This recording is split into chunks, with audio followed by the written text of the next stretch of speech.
जय श्री कृष्णा। आज ऋषि पंचमी पर आइए सुनते हैं सप्त ऋषियों की यह कहानी। राजा दशरथ के चारों पुत्रों के गुरु थे वशिष्ठ। उन्होंने चारों राजकुमारों को राजा दशरथ से राक्षसों का वध करने के लिए मांगा था। यह वैदिक काल के प्रमुख ऋषि थे। उन्हें ईश्वर द्वारा सत्य का ज्ञान हुआ था। एक बार ऋषि विश्वामित्र वशिष्ठ के आश्रम में आए। उनका सत्कार उन्होंने कामधेनु गाय के द्वारा दिए गए भोजन, फल और दूध से किया। कामधेनु गाय को देखकर ऋषि विश्वामित्र लोभी बन गए। वे मन ही मन कामधेनु गाय को प्राप्त करना चाहते थे। उन्होंने वशिष्ठ से कामधेनु गाय मांगी, पर उन्होंने मना कर दिया। ऋषि वशिष्ठ को अपने लिए आवश्यक वस्तुओं की पूर्ति के लिए कामधेनु गाय की बहुत आवश्यकता थी, इसलिए उन्होंने गाय देने में असमर्थता जताई। फिर वशिष्ठ और विश्वामित्र के बीच कामधेनु गाय के लिए युद्ध हुआ था। ऋषि विश्वामित्र यह वैदिक काल के प्रसिद्ध ऋषि थे। उनकी तपस्या मेनका ने भंग की थी।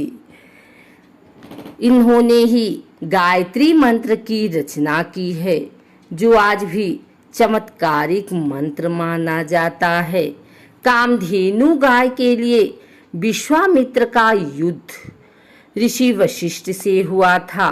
ब्रह्मा जी ने ऋषि विश्वामित्र की तपस्या से प्रसन्न होकर उन्हें ब्राह्मण की उपाधि प्रदान की थी। ऋषि शौनक इन्होंने एक बड़े गुरुकुल की स्थापना की थी, जिसमें 10,000 से अधिक विद्यार्थी पढ़ते थे। वो संस्कृत, व्याकरण, ऋग्वेद, प्रतिसांख्य, बृहदेवता, चरणव्यूह तथा ऋग्वेद की 6 अनुक्रमणिकाओं के रचयिता ऋषि थे।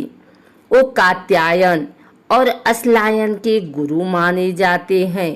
उन्होंने ऋग्वेद की बसकला और शाकला शाखाओं का एकीकरण किया। विष्णु पुराण के अनुसार शौनक ग्रतसमद के पुत्र थे। ऋषि वामदेव इन्होंने संगीत की रचना की थी। यह गौतम ऋषि के पुत्र थे। इन्होंने इंद्र से तत्वज्ञान पर चर्चा की थी। जब वे अपनी माता के गर्भ में थे, तब इन्हें विगत 2 जन्मों का ज्ञान हो गया था। ऐसा उल्लेख किया जाता है कि ऋषि वामदेव सामान्य रूप से माता के गर्भ से पैदा नहीं होना चाहते थे, इसलिए इनका जन्म इनकी माता के पेट को फाड़कर हुआ था। ऋषि अत्रि वैदिक काल के ऋषि थे। ये ब्रह्मा के पुत्र थे। इनकी पत्नी अनसुईया थी।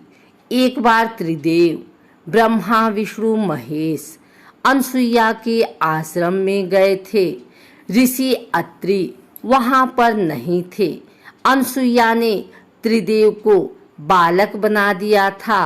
उन्होंने इंद्र, अग्नि और सत्य अन्य देवताओं को भी भजन लिखने की प्रेरणा दी थी। इनका ऋग्वेद में सबसे अधिक उल्लेख मिलता है। ऋग्वेद के 5वें मंडल को अत्रिमंडला कहा जाता है। ऋषि भारद्वाज चरक संहिता के अनुसार ऋषि भारद्वाज ने आयुर्वेद का ज्ञान इंद्र से पाया था। वे ब्रह्मा, बृहस्पति एवं इंद्र के बाद वे चौथे व्याकरण प्रवक्ता थे।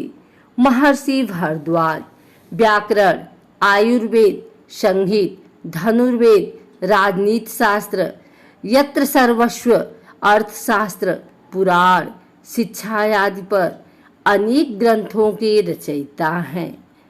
वो बृहस्पति के पुत्र थे। इनकी माता का नाम ममता था। इनका जन्म श्री राम के जन्म के पूर्व हुआ था। इन्होंने वेदों के कई मंत्रियों की रचना की है।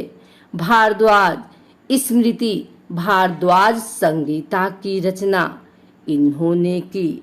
ऋषि कंडव वैदिक काल के प्रसिद्ध ऋषि थे।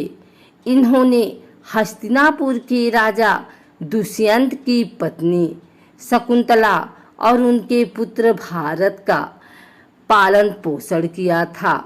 सोनभद्र में जिला मुख्यालय से 8 किलोमीटर की दूरी पर कैमूर श्रृंखला के शीर्ष स्थल पर स्थित कांडव ऋषि की तपस्थली है, जो कंडाकोट नाम से जानी जाती है।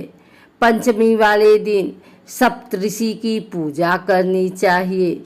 सुबह स्नान कर घर की सफाई करनी चाहिए। सुरक्षित स्थान पर हल्दी, कुमकुम, रोली से चौकोर मंडल बनाकर उस पर सप्तऋषि की स्थापना करनी चाहिए। उसके बाद फूल, धूप, दीप, नैवेद्य आदि से पूजन करके मंत्र पढ़ना चाहिए। आइए जानते हैं ये सप्तऋषि कौन थे। मनुष्य जब भी अपने वैदिक इतिहास की ओर रुख करता है तो वह पता है कि हमारे धार्मिक ग्रंथों, ज्ञान, अस्त्र शस्त्र, खगोल, ज्योतिष, वास्तुयोग, विज्ञान और भाषा से लेकर व्यवहार तक में ऋषि मुनियों का योगदान रहा है। इसी कारण से प्राचीन काल में ही ऋषि मुनियों को राजाओं से भी ऊपर की पदवी दी गई है। हिंदू धर्म में ईश्वर द्वारा दिए गए निर्देशानुसार सप्तऋषि पृथ्वी पर अच्छे और बुरे का संतुलन बनाए रख सृष्टि के संचालन में अपनी भूमिका निभाते हैं। हमारे वेदों में तो सप्तऋषियों को वैदिक धर्म का संरक्षक कहा गया है।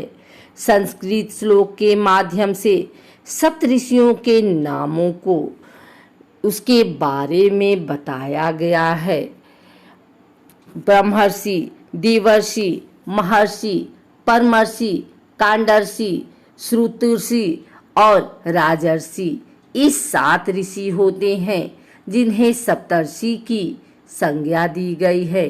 हिंदू धर्म की वैदिक संहिता में तो हमें सप्तऋषियों की संख्या से संबंधित कोई जानकारी नहीं मिलती है, पर उपनिषद में बखूबी वर्णन मिलता है।